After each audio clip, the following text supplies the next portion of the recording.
My message today is about everything good. Kila kitu kizuri kina gharama. Bwana asifiwe. Kila kitu kizuri kina gharama.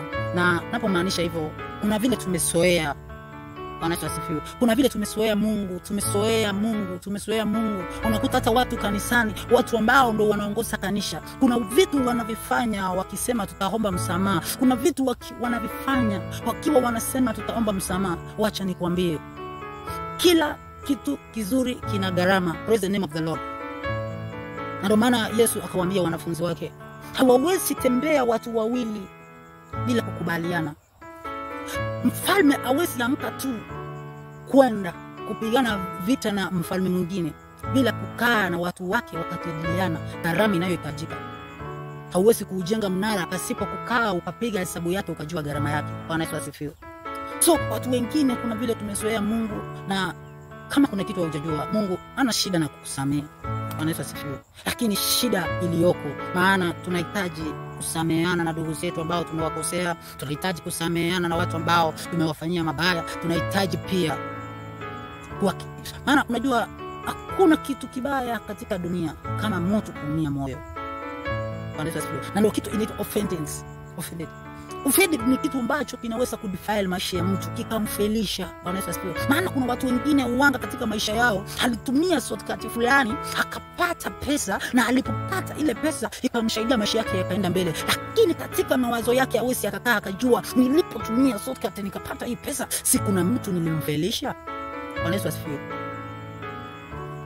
Hili upate msamaha wa dhambi, ndugu yangu, acha nikwambie, lazima ukae kikao, ujue uliyemkosea ni nani na ufanye moyo wake kufurahia. Lazima ujue ili kupata msamaha inanipasa niwafanyie nini niliyowakosea, wapate furaha kwa ajili yangu, ili nikienda kwa Mungu nipate kibali. Bwana Yesu asifiwe. So kuna wengine wametajirika, wana mali, lakini baadaye ndipo wanarudi kujua ngai, kumbe utajiri wangu ulitokana na shortcut fulani nilifanya. Kumbe utajiri wangu ulitokana na mtu fulani niliua. Bwana Yesu asifiwe. Ndio maana Yesu akasema tubuni. Kutubu sio kunena kwa mdomo, ndugu yangu.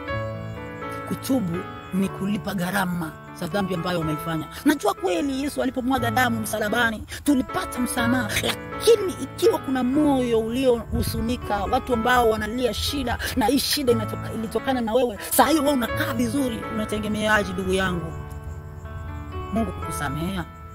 Mara nyingine tunafichana, tunaiba damu ya Yesu, tunasunguka, msamaha wa Mungu huwa una gharama. Hakuna kisicho na gharama kizuri. Lakini madhara tulio nayo ni kuchukulia Mungu wetu vivi. Madhara tulio nayo ni kuchukulia Mungu wetu kana kwamba tu atatusamea tu, hata nini. Nimekuja nikwambie hivi, asikiae neno na kulitimiza, huyo ndio mwana wa ufalme. Na ndio sababu nimesema hivi, kuna mtu ulikutana na yeye na ukamkatisha matumaini, na ulimkatiza matumaini ukiwa na haja na kile aliyokuwa akikitaka, na huyo mtu mpaka waleo anahangaika. Wewe ulienda ukakipata kile, ndugu yangu, ili upate Mungu, upate msamaha wa Mungu. Hakikisha yule uliyomfelisha naye amepata faraja. Fanya gharama.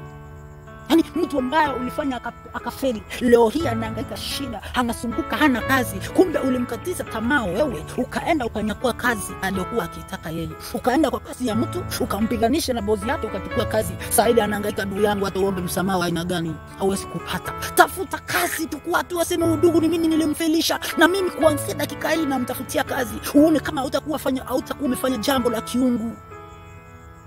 Mungu anasimama katika maandalishi. Umeandaa nini ndugu yangu? So tutasema Mungu atakuta asimame tu wani eti umesamewa. Asimame wani umesamewa. Lazima ujenge, utengeneze njia atakayoipitia yeye mpaka moyo wa uliyemkwasha upate faraja. So Mungu ni matendo mema, maana kuna kitu wengi watu tofautishi. Bwana Yesu asifiwe. Kuna kitu wengi huwa hatutofautishi. Mungu ni wakati umekutana na mema, na yale mema yakajengesha mema, na yale mema yakakuweka maisha mazuri. Lakini Shetani ni saa ile umekutana na mabaya, saa ile umekutana na kilio, saa ile umekutana na kufeli. So hizo vitu viwili ni tofauti. Shetani ni mabaya, Mungu ni mazuri. Mungu ni mazuri, shetani ni mabaya. So ikiwa umefanyia mwenzako kitu kibaya, na katika maombi yake anapoenda uanga anapiga magoti anasema, na Mungu nakuomba, shetani aliyeniingilia, naomba Mungu unipiganie, naomba umpe adhabu kali kwa kuwa alinifanya kufeli. Shetani alikutumia wewe. Wakati wa vita shetani asikii kiboko ngo. So unapotenda mema kwa yule uliyomtendea mabaya, unakuanga umekaribisha Mungu.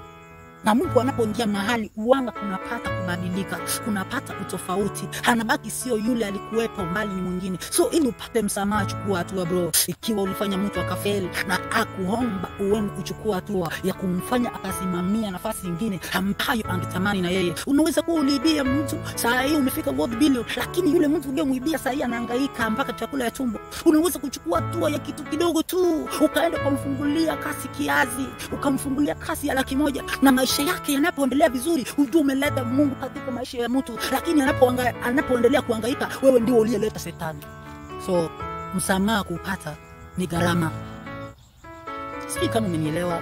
Jo, wakati mwingine mtu anaweza akapitia mahali akakuta kitu cha mtu akakichukua, akaenda nacho, hajui hicho kitu akikumfaa yeye, ndio maana kikupeana kwake.